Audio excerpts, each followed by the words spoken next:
So last time I spoke to Martin, and it was supposed to be a super short conversation, and it went on for a long time. What, Then I thought, why don't we expand this and do more of this and talk to people about Bristol in the 80s and 90s? And then I thought, out of all the people that were there, who is one of the main protagonists in that story? And we all have, you know, we were all there, we all experienced the same thing, but we all have very unique positions and unique stories. And I thought, I know who I need to speak to. I need to speak to the legend that is Mr. Ian Wilkie. Wilkmeister General, as I'm now called. Wilkmeister General, and here he is. Here he is. Mr. Wilkie, how are you? Are we recording now, Leon? We're recording, mate. Excellent. Straight in, because otherwise we talk for the first 10 minutes and then all the good bit's done. So I actually did a screen. I saw a screen prompt come up saying LA's recording. So, dude, I'm more than happy to do this, mate. Good. And it's just the audio. I'm not recording the video. Well, I think it automatically records a video, and then I keep that and stick it in a vault. And then if I ever need to blackmail anyone later on, I can use it for that. But obviously, for the purpose of this, I'm only. You'll have no luck with me, because I got plenty on you. Yeah, you have. You have. So don't worry. So don't worry about that, brother. Absolutely. If anyone's listening who doesn't know who Mr. Wilkie is, in the unlikely event that, for me personally, I would say that there are a couple of DJs who came out of that scene when rave hit in Bristol, who were truly great. And I am not amongst those two people, but I know who man who is, and that man is Mr. Ian Wilkie. And I always felt that although musically we operated in different worlds for a while, although we came together later on, and more of that later. We did. We did, man.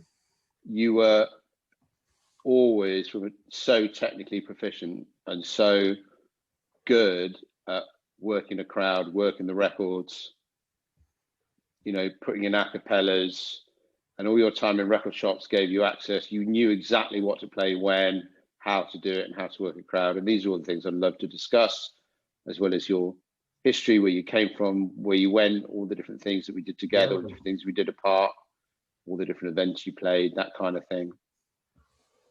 Well, you know, I feel as though that this could be a two-part series. You know, we'll obviously tonight we'll talk about what happened in Bristol.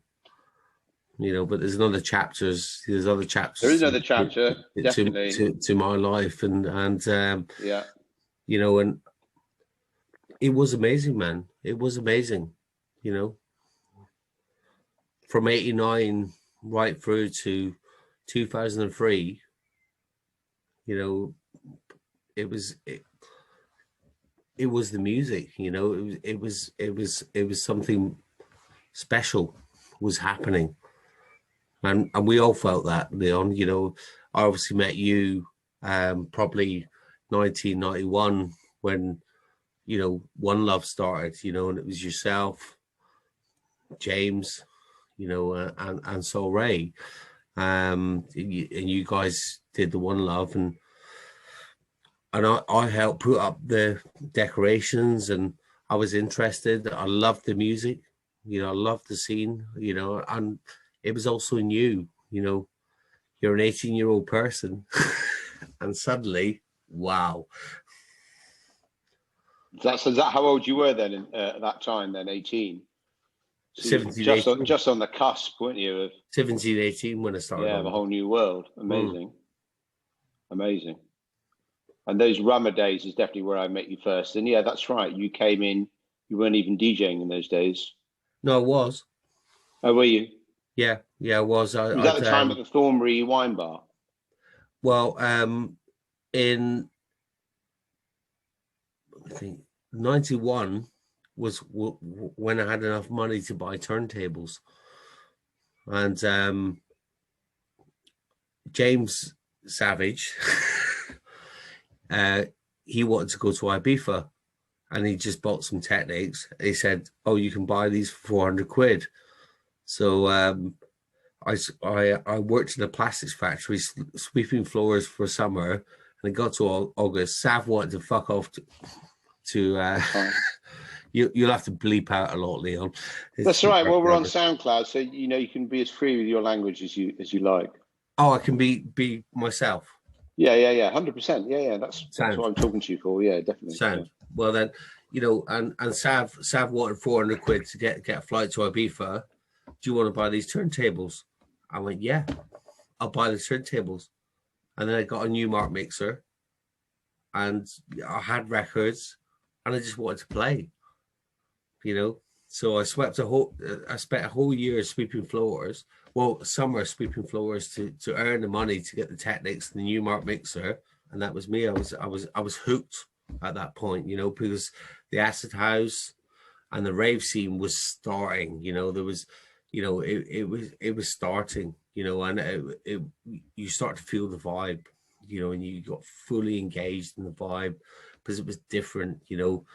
Everyone else was drinking and fighting and stuff like that. We didn't want that. We wanted the love. And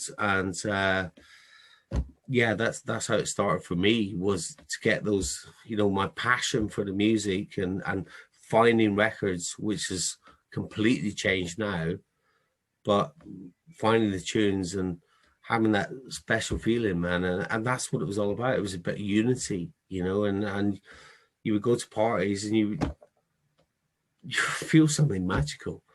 There's no other way to describe it. It was magical. And it wasn't just me. Thousands of people were fucking feeling that. You could see that in their eyes. You could see that in the way they smiled. But when you combine that... times, and I remember you saying once that you felt it was the sort of family that you'd always wanted. It's very true. It's very true. It did have that atmosphere. It did have that feeling. And you and I, Leon, we've been friends for 30 years, man. 35 maybe, and our paths have crossed and our paths have gone away. But we've always, you started off doing the One Love thing, and James took that over and took that somewhere else, took that much bigger, Thinking back, Leon, it was an interesting time. I mean, there was, the innovation that was happening with the music, and people, you got a, Akai sampler, and you could sample things. And, one of my great friends, Mike Shaw, he's got a world of knowledge about music, and he taught me a lot, he taught me a lot about stuff and tunes and, that sort of thing. It was an interesting time, man. It was an interesting time. They were fantastic times, and like I said, I think James had the vision at the start, because I'd come in from a completely different angle. Well, the thing was with you and Saul compared to James. James had been out there, seen the big parties. You guys hadn't, you know, and at that time we're all probably 20, 23, 24, something like that, Leon. 26 maybe I was, something like that. And it was that, and James created something, man. He created the One Love brands, and it was all kind of taken from the Stone Roses One Love. That's where One Love came from, wasn't it? No, actually, it wasn't at all. Because really? Before One Love was One Love Foundation. One Love Foundation, we were a musical group, and that's what Sol and I were. We were approaching it because we were trying to get recognition for the music we were writing. And at the time, sort of 89, definitely around the Massive Attack thing, and a bit before, people weren't in bands, they were in collectives. So you were writing music, or you were putting on art galleries, or you were putting on parties, or that kind of thing. And so we expanded into that. And some of Sol had met James, because neither of us were promoters. No, really, we were just looking for it as a platform to escalate the brand of the act.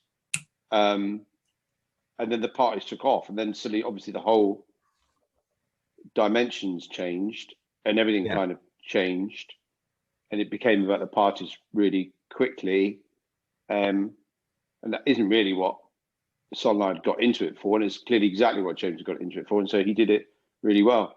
And then Sondheim went off and did some other bits in the end. In the end, I didn't reluctantly become a promoter, but I realised at some point that was, what I should be doing rather than trying to, It was, with you went off, did your degree, because I used to see you every now and again, I'm doing my degree. All right, Leon, no problem. You did your degree, done that, because you wanted to get that challenge. And then, then I got the Lakota job, and you spoke to Bentley and Marty, and you got the job, and you started Temptation, and then which progressed on to Hope Recordings, round your house, in the dining room. What should we do? Well, yeah, of course I want to get involved. Well, tell me what you fucking stupidness. Steve's going, I need some help on the business. I said, I'm not interested in that. I just want to play records. And that was it, and but I mean, there was a whole progression there, from, what happened sort of 1991 with the rave scene, the free parties, and what was happening in Bristol, was cool, mate. It was Manchester, Bristol, because of Massive Attack and Oakenfold remixing that, people were put on the map, and Bristol was known as a music centre, like Manchester, like London, where Glasgow, where there was innovation happening. Glasgow, Soma Records, brilliant. What they were doing up there, and the parties they were putting on, unbelievable. And it was the same. What to a degree, what was happening in Bristol. There was stuff, there was innovation happening. And it was different because you had all the drum and bass scene, which Bristol was known for, with its roots in reggae and all that business. Then obviously was the Moon Club, and then Lakota happened. My God, what a godsend that was, that we actually had a club to go to. Where something was happening. And people around the UK start to recognize that, and people wanted to play at Lakota, when it actually, it was a great club, man. It was a great vibe going on there. It was fantastic. And it's interesting to reflect back on it, as you, obviously we're all a bit older and stuff like that, but when I was getting into it, we were looking back and thinking, wow, I wonder what it would be like to be in the 60s when Woodstock was going on, and when everyone was taking acid and it's free love, and wow, and boom. And we moved into a generation where we were the rave generation. We are rave children, effectively. And it was crazy because it first started rave and it was lovely. And then it started to get very heavy at raves, it was heavy. And it was, whoa, I'm not sure if I like this anymore. I need to move somewhere else where, I get that vibe again. But, well, that happens, and then the what's it called? The Criminal Justice Bill came in. And it drove everything into clubs, didn't it, basically? They started bringing that in 92. Yeah, and that then drove things to the clubs. That then made it quite pleasant again. At that point, it gone too far, because you had Letchlade, you had the Avon Free Festival up in the Malverns where there's 200,000 people there. The police have lost control. Did we go to Castle Morton together? Because that's my recollection, but I can't remember whether it was Castle. I didn't go to Castle Morton with you. I did go to Castle Morton. You did? I did, but not with you. Did you? Yeah. I went to all these. We used to take records. Me and Sanjay. He was my partner in crime. He was far more experienced than I, so I always looked to him for DJ stuff and things like that. And for him, it was, we got to go and play. So we literally take records, and if we got to a free party and we could get a slot, we would play and we'd tear it up. And that was it. And that built up the confidence of, you just literally turn up. Yes, you've got a slot. Boom, you play. And that's So I'm what sure at some point I was, in a car driving around the West Country in the middle of the night, or someone was driving. I wasn't driving. I might have been driving because you were playing there, and we go and find out at what point, has Ian played yet, or and I think you were the driving force locally for a lot of people to come out, and Oh, big time! I mean, I was up for it. We wanted to do things, we want, we needed to do that. It was madness, but it was such a nice vibe. That's I think the thing that you can never recreate because it's already happened, and it's a sort of situation that you had to be there. And it was that, man. It was that. To walk into a party and you've got thousands of smiley faces, unbelievable. Unbelievable. And what were the records of that time that you remember, those early days, that really did it for you? Oh, I mean, initially I was into hardcore, like rave stuff. So, the big rave tunes, and I always remember MC Willie Wee, Claude, and did the Midnight Madness nights. And when I was working the record shop, he used to come in, and you go, "Oh, you're a rave DJ?" Yes, I am a rave DJ. And then it's a progression with music, and the rave thing was, it was unbelievable, it really was. I mean, you listen to some of the records now and you think, fucking hell, the production, but the vibe in those tunes, wow, hello, because it was new. Exactly.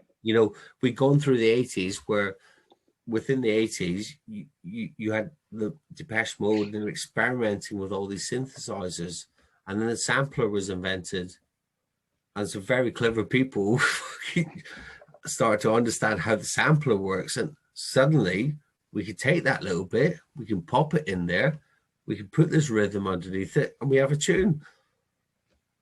And it was that, and it was all those little things, and that's what I learned from Mike, because Mike Shaw was so knowledgeable. He'd done Bad FM. He'd been doing it for 10, 15 years prior to me meeting Mike, and always used to go down Time Is Right. And there was one Friday, I failed my A-levels. The old man gives it, "Don't dare go to the record shop." So obviously I went to the record shop, parked on the double yellows, car got towed away. I came out with a bag of records, no car, and I'm thinking, oh shit, I'm in trouble now. I'm in trouble. But that's what I used to do, and it was just kind of like, because I loved it so much, I would take that risk, And the risk was I was down in the basement underneath Coosty, where Time Was Right used to be.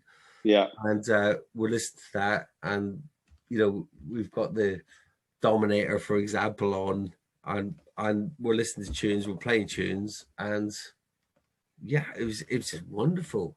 It was, wow, what is this? This is great. But for me, it was like, understanding Pink Floyd and Zeppelin and stuff like that, and those tunes, brilliant. And then suddenly there's electronic stuff, and wow, this is great. You've got the Happy Mondays and the Stone Roses and all that. 89, 90, there's some great albums released, and then it progressed into the what was happening in what is now the dance scene, and it was an acid house scene, and now it's called the dance scene. But it was well, it's just a massive beast now, isn't it? But it was magical. That's the only way I can describe it. And I think part of what made it magical is the fact that you really, really, really had to hunt for records. Finding the music. Dude, I was speaking to Nick Warren the other day, because his record collection's in our office. He's just sorting through it. and he's got a load of stuff. And he was like, "Oh, I can't remember why I bought this. Can't remember why I bought this." And then he had this thought that, you know, you were at the counter, you know, you had to get some tunes. You had a gig. The person behind the counter is playing you stuff. You're thinking it's so competitive.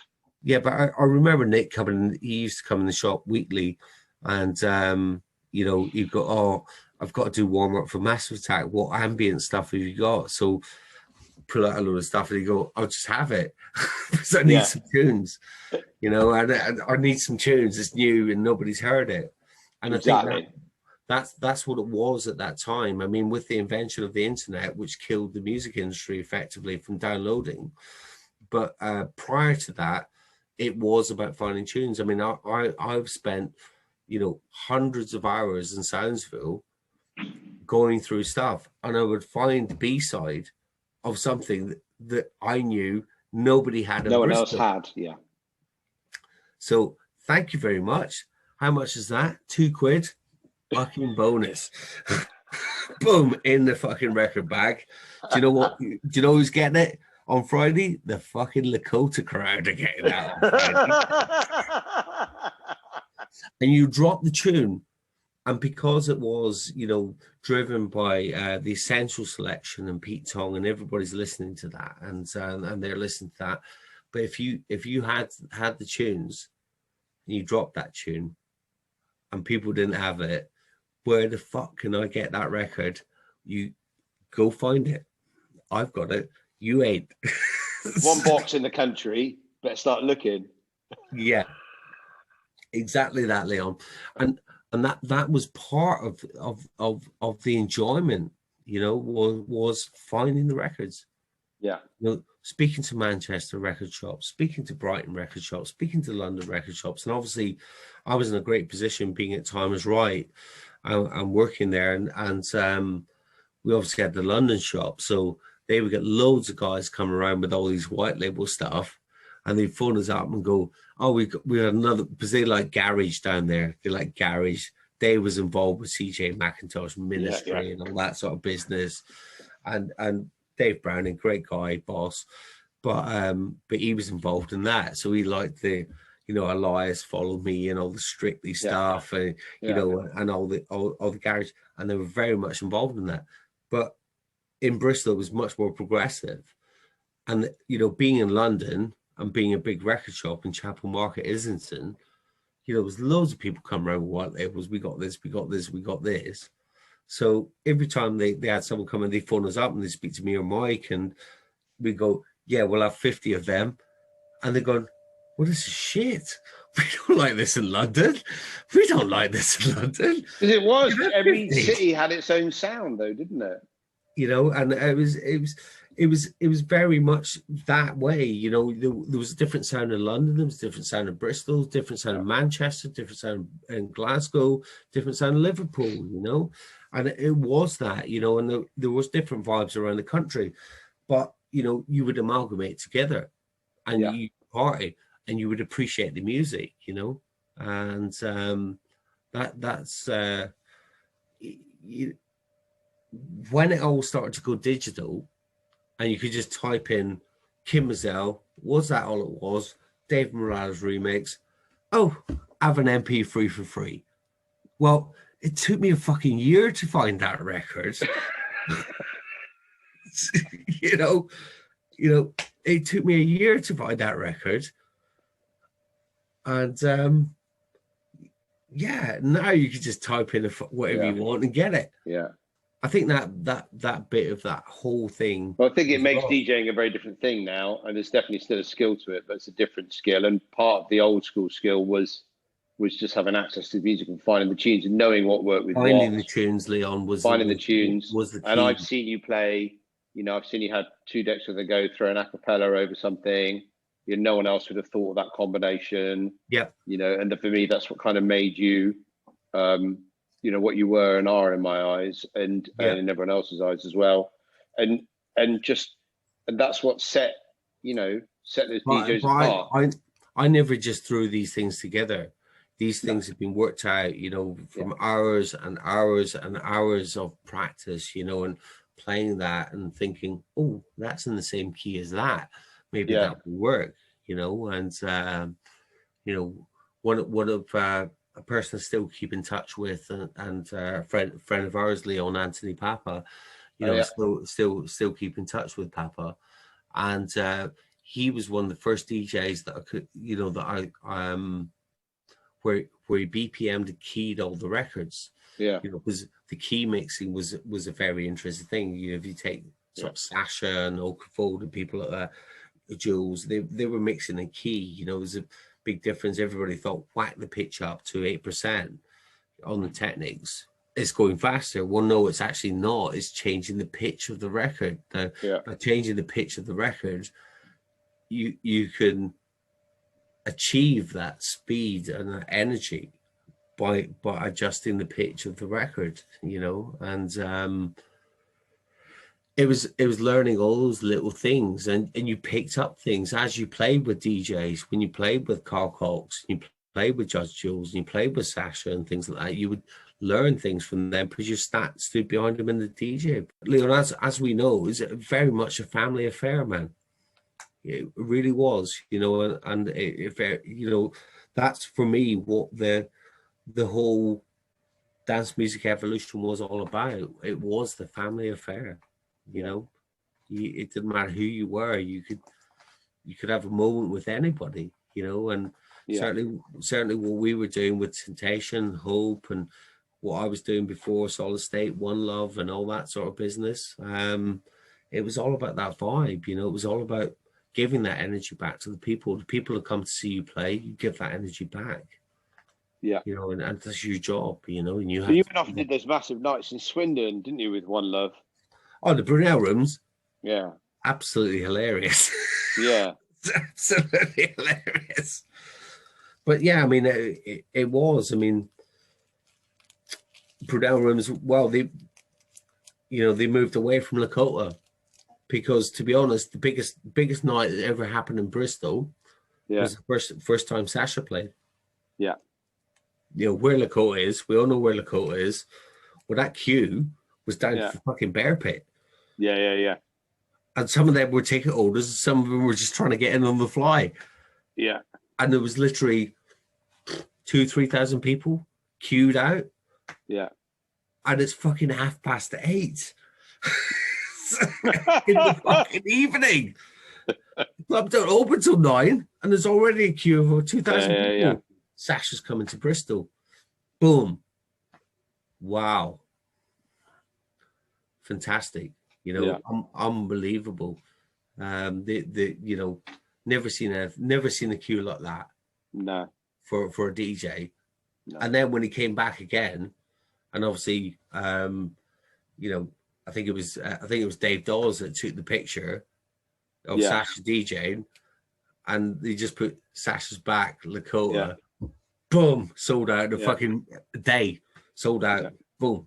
800 tickets, 900 tickets gone. And the same thing procedure again. Fucking 2,000 people queuing. Yeah. 8:30. And the Sasha couldn't even play because he was bollocks. Yeah. That's what Mike said in the last episode, yeah. And Mike Shaw filled in for him, didn't he?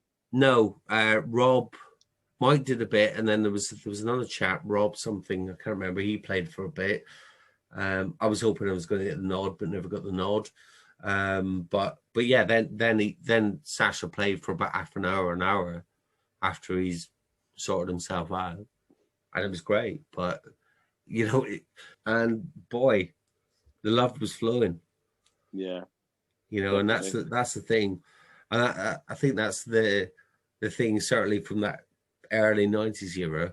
The love flowed. It just flowed through everybody, but it was unity. You know, it was there, and then it could color it. Oh, unfortunately, when you have that, commerciality and money covers it. That's it. Yeah, but it drives change, isn't it, at that point? And obviously, you know, if people are making money, they just want to make more money, and then you know, things change, don't they? And we could see the scene change in other cities, I think, before it changed for us. I think we could see what was going on in Manchester and Liverpool. Yeah. And it was only a matter of time, and then it all became very segregated into because Genres. everything was rave and hardcore, and then it became split between that and the house thing, and You had your drum and and then the bass, other splits happened, the techno thing and the trance thing, your and the house, your garage, your etc. Yeah, techno, exactly. and then Universe Tanith came to play at Universe, and everybody's breakbeat, and he comes in with techno, Yeah, and everybody loved it because he never heard it. It's like, oh my god, we're into the breakbeat. What the fuck's this? It's like going boom, boom, boom. I've never heard this before. Tanith, DJ Tanith. yeah, 92 second Universe party, and he played there, and he took the roof off. yeah. He took the roof off. And that was it. And certainly at that party as well, Sasha played as well, and I remember being there. And there was no tent, so you had 4 speakers, and the sound was just reverberating everywhere. And you're like, we got the fucking best DJ. You haven't got one in 10. It was still wonderful, but it could have been a lot better. Yeah. It developed into a massive event, didn't it, in the end? And I mean, I don't want to bring the vibe down, but that's, I think, the 3rd or 4th person we mentioned in half an hour who's now no longer with us. Yeah. But that unfortunately is a consequence. Yeah. Of what we did. Yeah. And the extreme that we took it to. Yeah. And that's unfortunately something that we all have to guard against. Yeah. but it is that, man. It is that. Yeah. And I mean, those parties were legendary, though. That's the thing. Yeah. Certainly the free parties and stuff like that. Yeah. Did you play many of those? The free parties in Bristol? Yeah, the sort of the kind of outside of Bristol ones, yeah. Oh, in warehouses, no. Yeah. Full rave, fully aggressive. I'd always see you with your record box when I'm running to your, what was it, a white Ford Fiesta? No. Or an Astra? What was it? The Great White Shark. The Great White Shark. You'd be in and out, you had 20 Benson Edges and a box of records, and off you go. Managed to make it up to Cream in Liverpool in 2 hours. Had a phone call at 6 o'clock from Justin. I'll be in Spencer up at Cream. We've got VIP. Get your ass up here, Wilkie. All right then. Boom. Done. In the fucking Great White Shark. Bang, 2 hours in Liverpool. Justin's giving it. How the fuck have you got up here so quickly? Great White Shark, buddy. Great White Shark. Yeah. So what's happening? Boom. And then we go in Cream. Okay. Boom.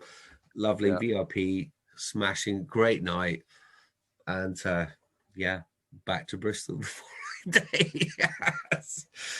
But a lot of journeys happened,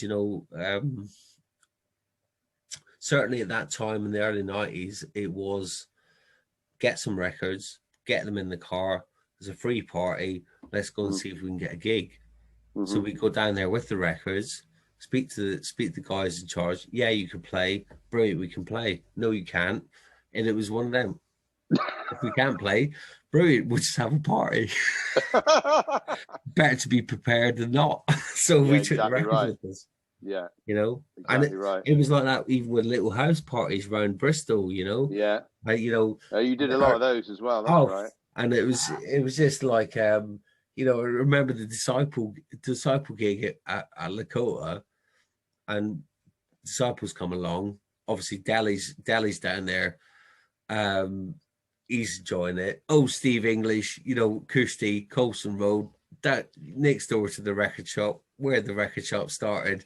He goes, oh, we're having a basement party. So it was like brilliant. So we all tunneled down after Lakota, finished at 4. Disciples come in. Delhi's down there fucking warming up. Obviously, Disciple comes along, 3 decks, plays all night. Absolutely loving it. Great fucking party. One of the legendary parties in Bristol. Yeah. Boom. Happy fucking days. Good times. Oh, very much so. Very much so. And we're all there, all the folk, all my crew and all that. It was like, we're good. We're down there. We're playing. We're partying. And it was like that. It was an unbelievable time. And Yeah, I'd imagine it's changed. I'd imagine it's changed now. Yeah, it has and it hasn't. I mean, you know, there's loads of things going on in Bristol now of a similar nature that are different, though. But Giant Swan, that kind of thing, who are phenomenal and doing their own little thing. But for that sort of thing to happen, you need a city that's got empty space in it and property values that aren't super high, so no one Well, wants no, to turn that empty space into something. And Leon, to be honest, always Bristol's problem was the council never did anything. It was like at the time it was Lakota. Everybody coming over from Wales, to Lakota. We didn't have a band venue.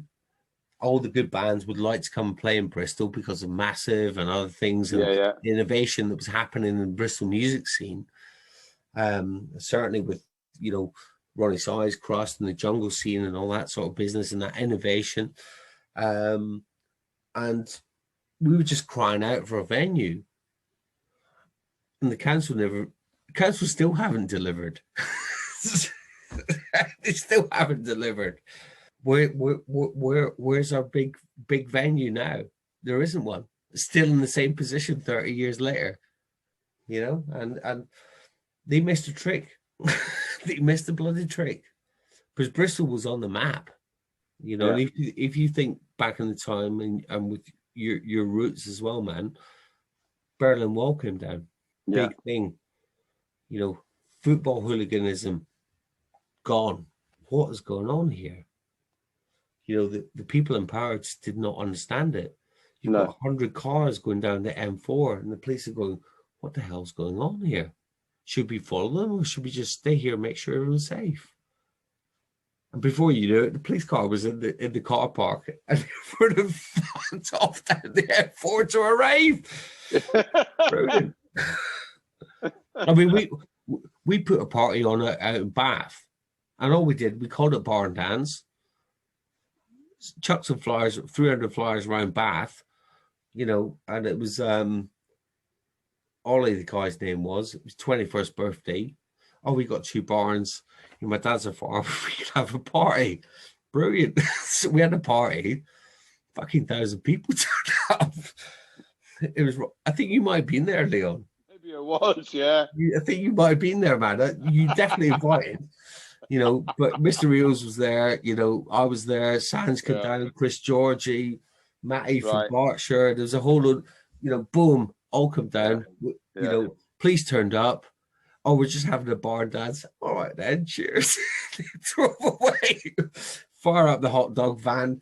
See that massive bonfire? Stick a match on it. Well, fucking brilliant.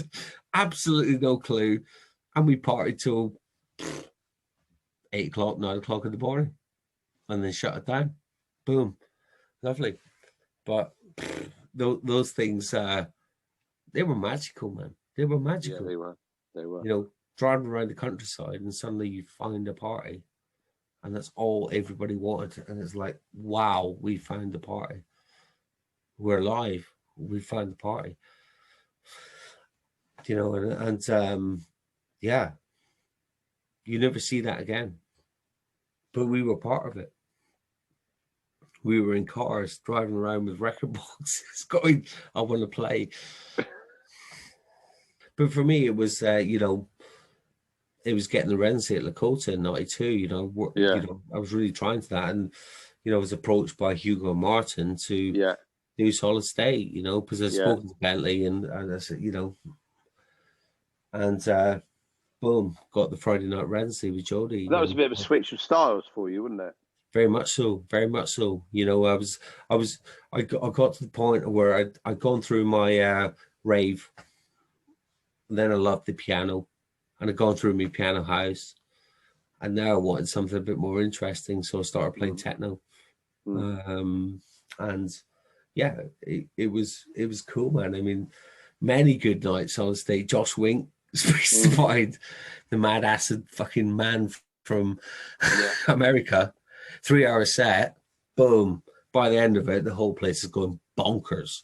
Yeah, absolutely bonkers.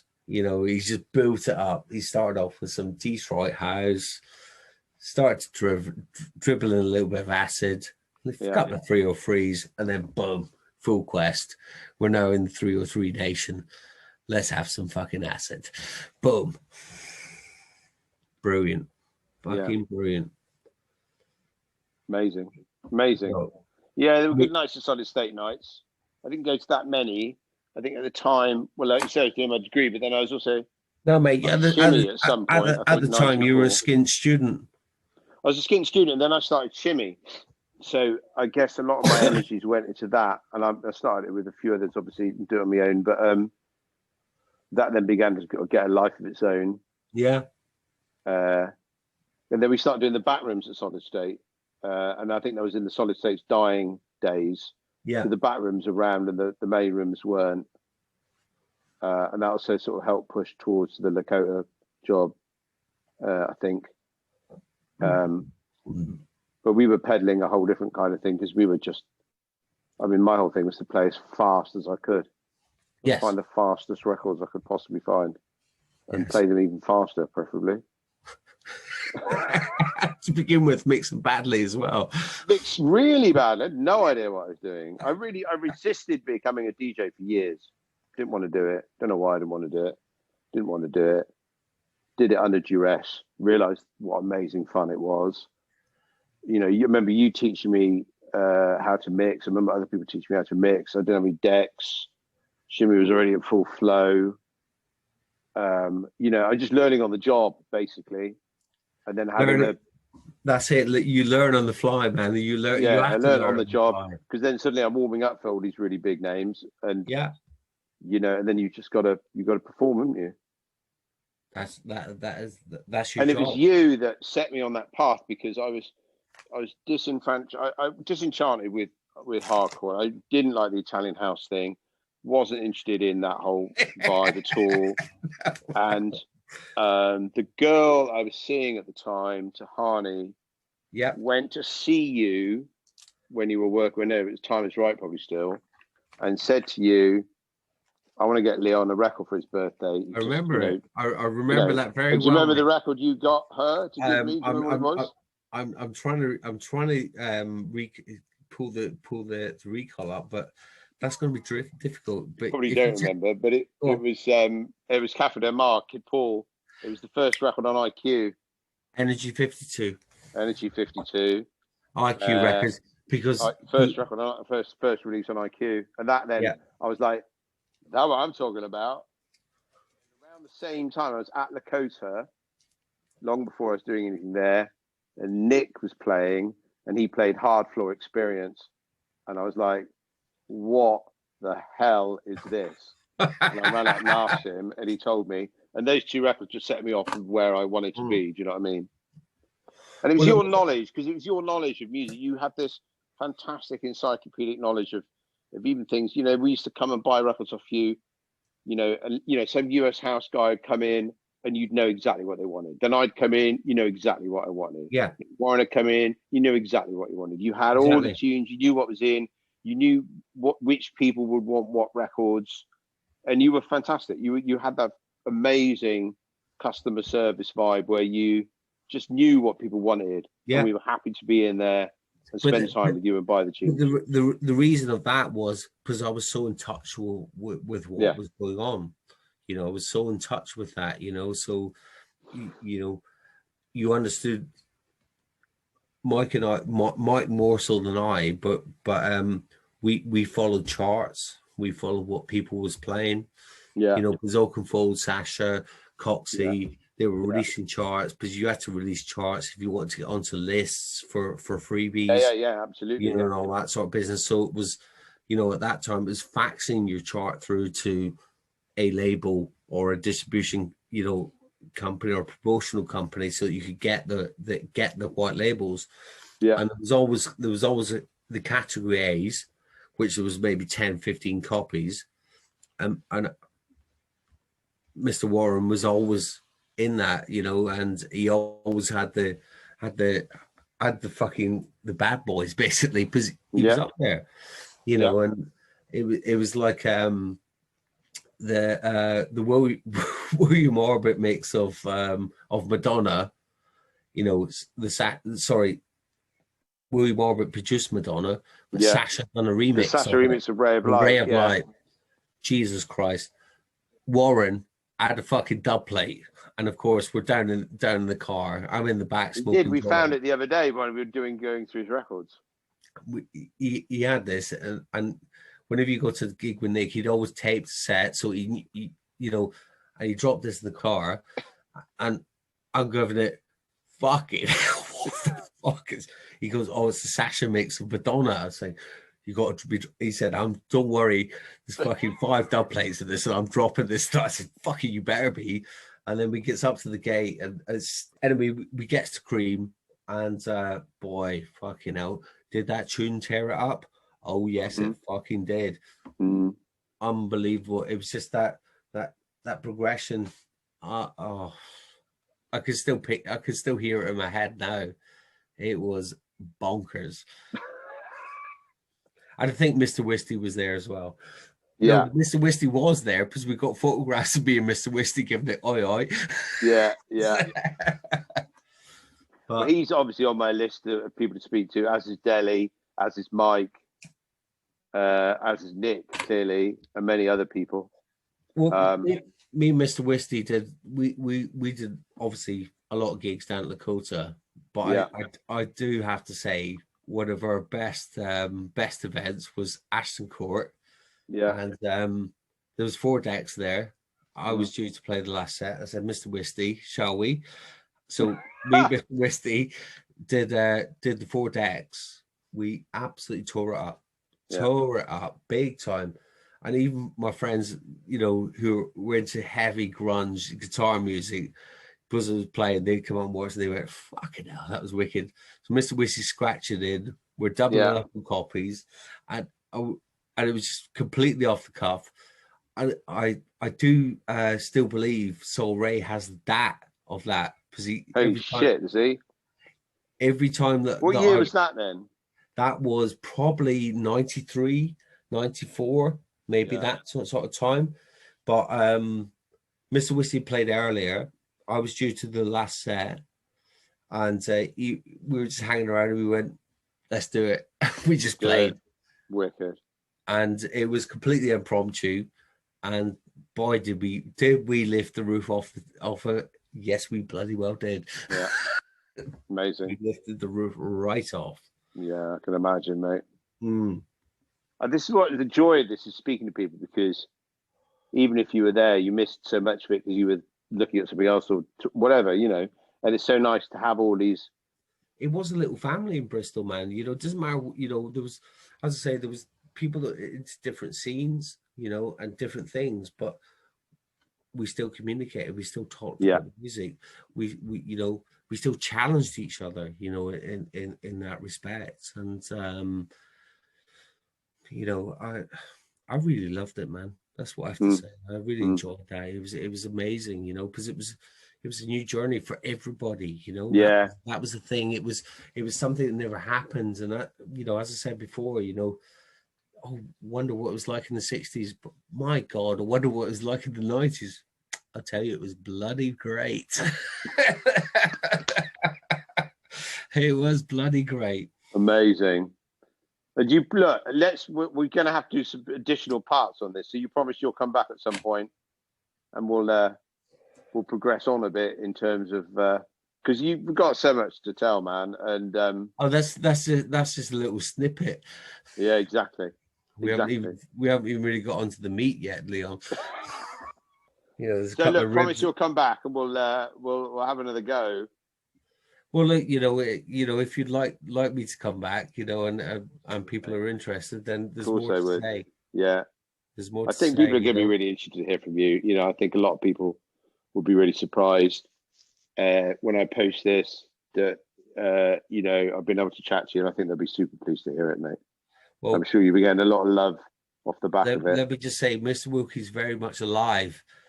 The problem with the modern world is if you're not on social media, everyone just thinks you've fallen off the edge of a cliff. Yeah, but in fact, but you're still there.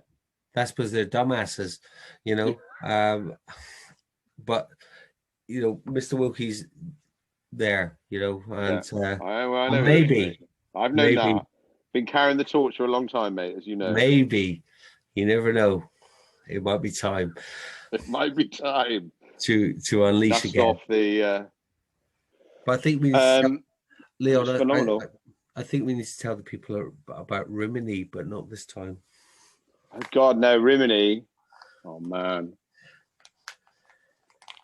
That was a 36-hour trip, wasn't it? And we got chased out of the club by loads of really annoyed Italians. That was Casper's fault. Yeah, it was. And we nearly got me, chucked out of the Jody, airport. Dave Conway, and Casper Pound, wasn't it? Yeah. And it was a rising high Lakota night in one of the clubs in Rimini. I don't recall which one. Cocorico, which was like the big one. Glass Pyramid.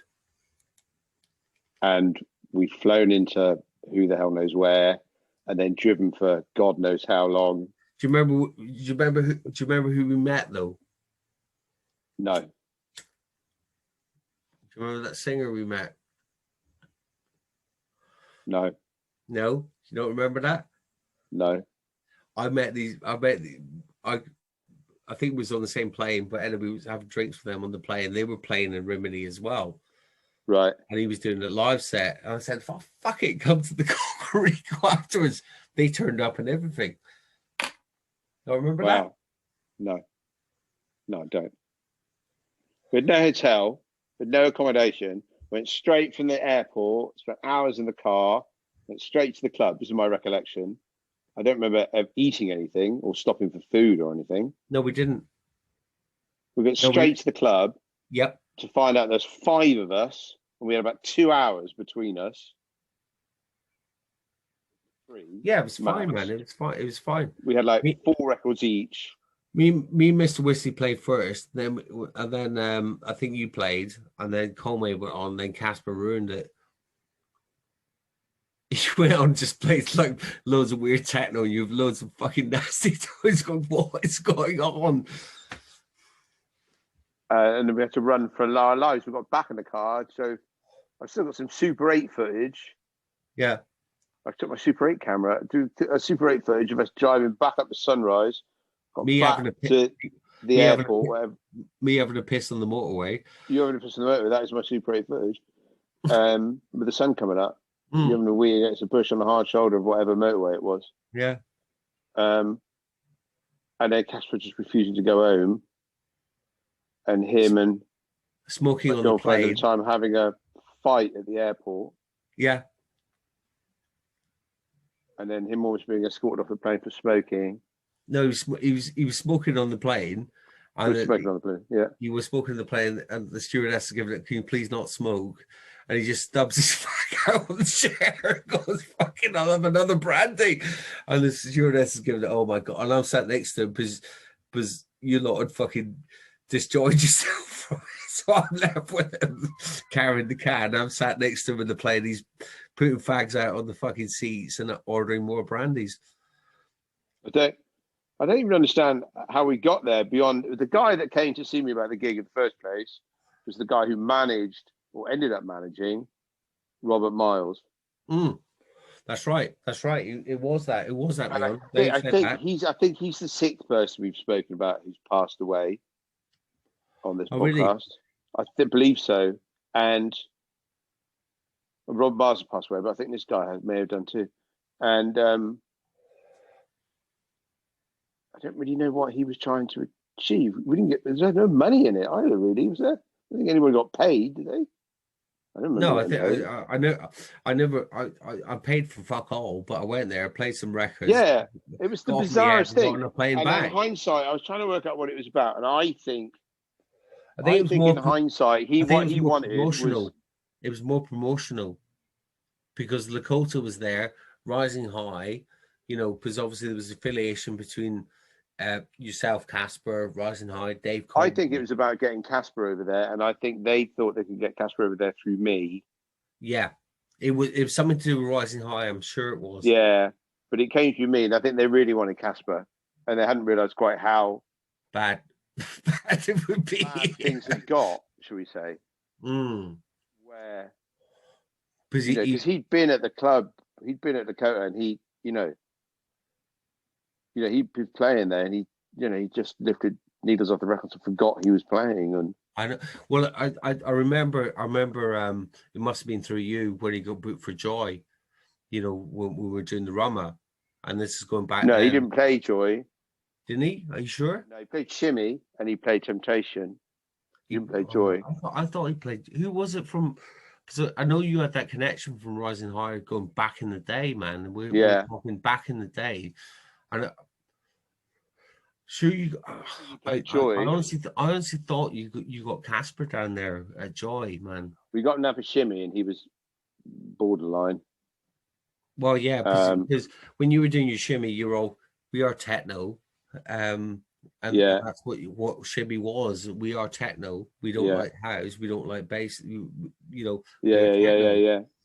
And that's the point you made earlier, where there was the segregation going on. In Bristol, it was rave, and then it filtered out, to drum and bass, house, garage, techno.